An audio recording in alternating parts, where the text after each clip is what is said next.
Whether you're playing offense or defense, you find yourself with 2 tanks, 1 DPS, and 3 healers. Now, sometimes it does work, but more often than not, you end up in a situation where your team just does no damage. So you're sitting there forever just looking at the enemy team because you have no damage. Well, of course, you already know, Poppin got your back. By the end of this video, you're gonna understand how to get picks as tanks so you can start rolling over teams even if you only have 1 DPS, even if it feels like you have no damage. You're gonna realize how much more impact you have as a tank. Of course, as always, before we hop into the replay, if you would like your own personal replay review, you have any questions about your games or anything like that, check that highlighted pinned comment down below. Totally free, you can get your game reviewed. And if you want more of a one-on-one hands-on approach, check that description box for coaching down there. So in this match, we're playing Magneto. Now, as I said before, each tank can get their KOs and their picks their own way, but because we're playing Magneto here, we're gonna focus on Magneto. Now, because we're playing Magneto, we should already know how Magneto plays, right? That's the character we're piloting.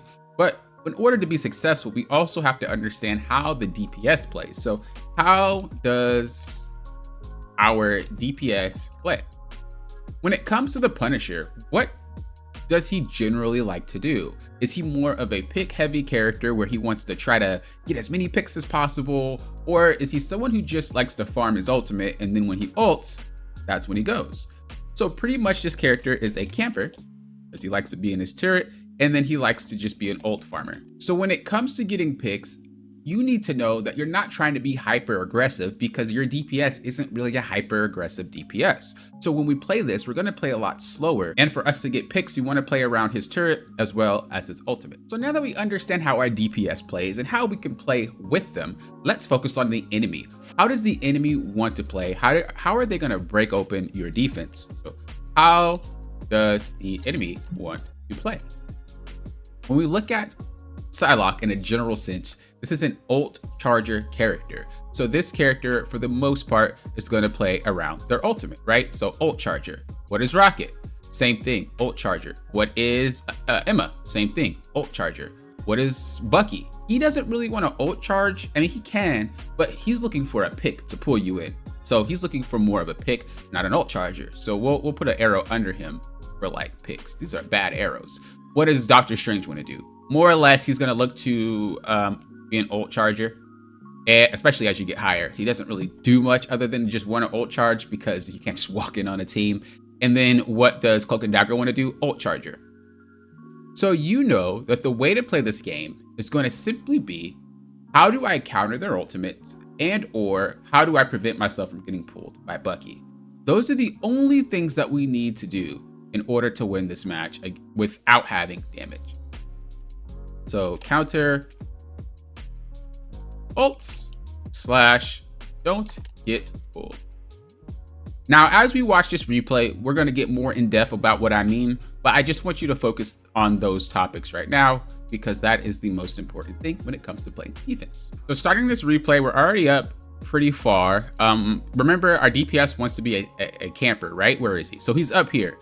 He's taking a more aggressive position because you're forcing him to. As a tank, you dictate where the fight takes place, and so if you stand in really odd locations, your DPS and your healers have to also stand in really odd locations. And so in order to prevent them from being picked or anything like that, you really do want to make sure that you're in the best spot possible. So they're pushing forward and you start to back up. As I said before, he's still in that weird spot. Now he wants to camp, he wants to be in turret form. If he goes in turret form here and the building starts to recreate itself, or not recreate, but restore itself, he's gonna get knocked off a turret and it's gonna go on cooldown. These are the things that you wanna think about when you are tanking. It's not just about you and how you wanna play as a tank. When you're playing tank, everybody's kind of your responsibility. So you back up a little bit and we notice that Psylocke's behind us. Now we have to remember, Psylocke is an ult charger. Now, unless she is a Smurf or it's a really high ranked Psylocke, most Psylocke players are just gonna sit in the back and be a nuisance. They're not going to do much other than just be annoying. And even if you try to chase them, they should have enough competence to just run away and not get KO'd themselves.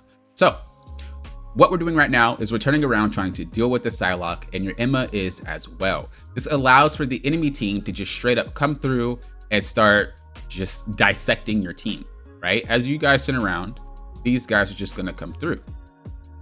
When you're playing with 3 healers, you have to remember that you can be a little bit more aggressive with how you stand because you're able to get more heals than someone with 2 healers.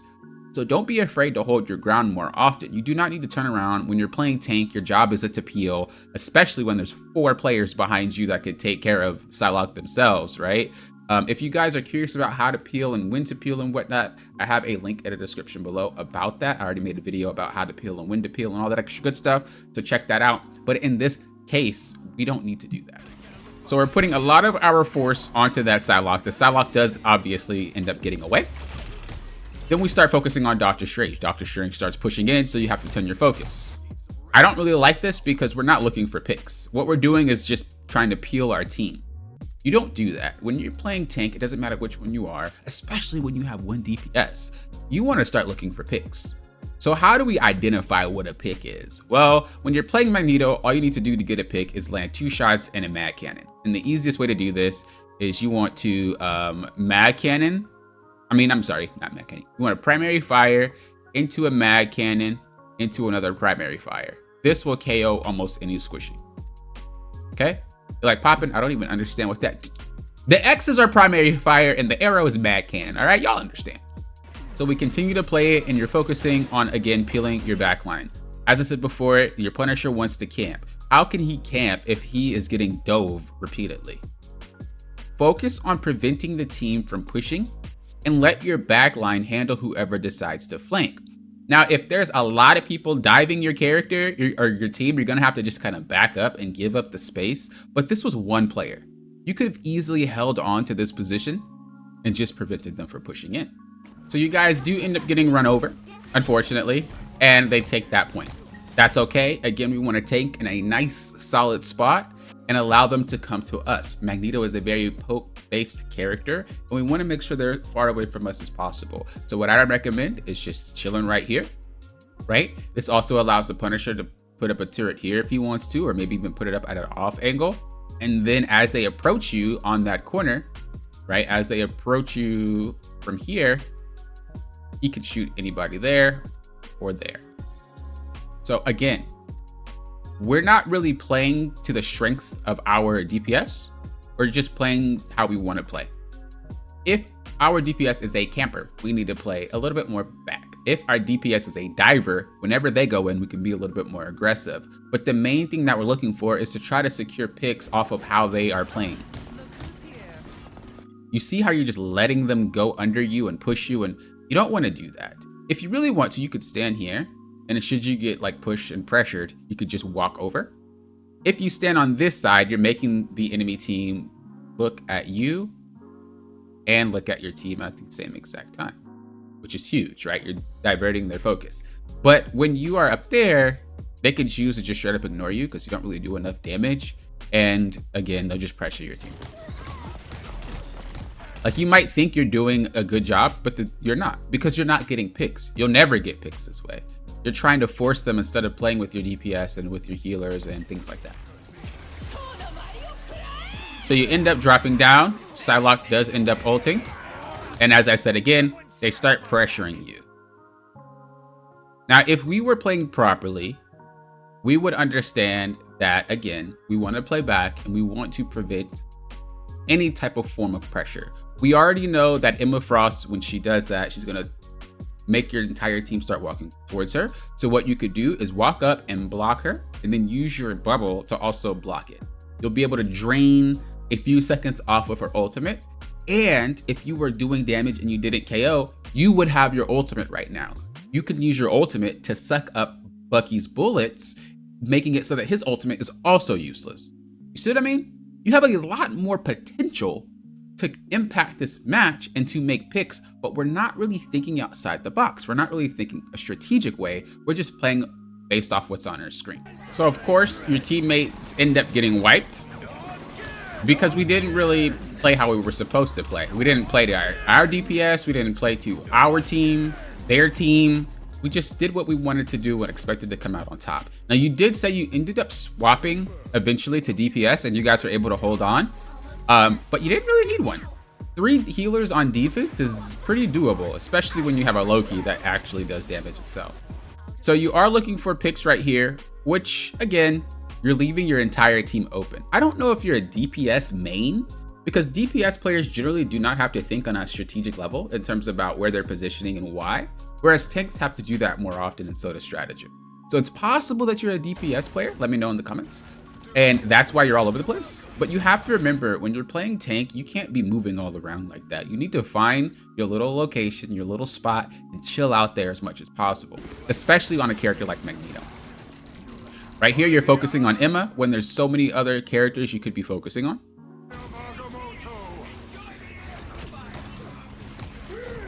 Okay, we're ulting, but we didn't have to. We didn't have to.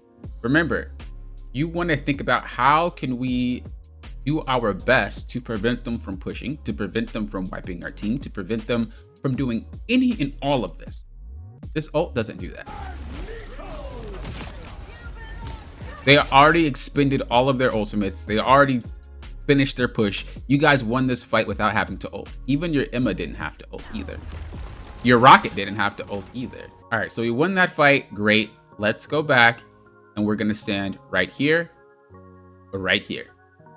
I would recommend just standing on this corner because this whole area is now open. So I would stand here. What this is going to allow us to do is, if we need to reposition, we always can. We can even reposition in here if we want to. Break that open. Reposition, break that open. And you're able to come walk yourself back here and be with your team. You can reposition up here. But basically, you want to reclaim that space that you just lost by getting run over. So here, we know that Psylocke is behind us. Looks like you already know she is. You heard her. But doing this makes it so that you're giving up all this free space once again. This is kind of the running theme of your gameplay, is we're just giving space after space after space. We don't really know where to stand. We don't really know like who to target. There's a lot that we're missing here when we're playing tank. As I said before, the easiest way to go about identifying what you need to do is think about how your DPS wants to play. Well, what's the main goal in general? Are you attacking or are you defending? When you're attacking, you can kind of do whatever you want. But when you're defending, you need to identify how you're going to defend. When we're playing Magneto, we know he's a poke-based character and we want to keep players away from us. That's how we should be playing. We're playing with a camp type of character and a ult farmer. This means that we want to play a lot slower. When we look at their enemy team, how do they want to play? They're looking to just straight up use their ult because they're ult chargers, or you're going to get pulled by Bucky, right? So how do we handle this? Counter their ults if you can. You can counter Bucky's ult by just using your ult. It will suck up all the shots that he's trying to take. You can counter Emma's ult by standing in front of her. You can counter Strange's ult by knocking him back. You can counter Psylocke's ult by just straight up KOing her before she can do it. Again, I just feel like it's a lot of game knowledge that we're missing out on here. And it's okay, right? This is what the replayers are for. Once you start identifying this stuff, you're gonna realize how much easier it is for you to be able to just straight up carry your matches. So she goes in, she looks for an ult, then your team just kind of gets pushed in, and the same thing kind of happens again. This is a really good spot for us to be in though, because we can kind of hide over here a little bit and force them to look at us. You can also hide over here if you want to and use a lip of cover. What your goal is, what your goal right now is, I can't even speak. What your goal is right now, it should be to take out one of their healers. Now we do know that Cloak and Dagger was the last fight if we paid attention. So we know that their Rocket is getting ready to have ultimate. How can we counter the Rocket ultimate? By taking this guy out first. If we were here, or maybe even over here, because we noticed that our Emma is chilling, right? Our Emma is able to hold that spot. She's doing it by herself.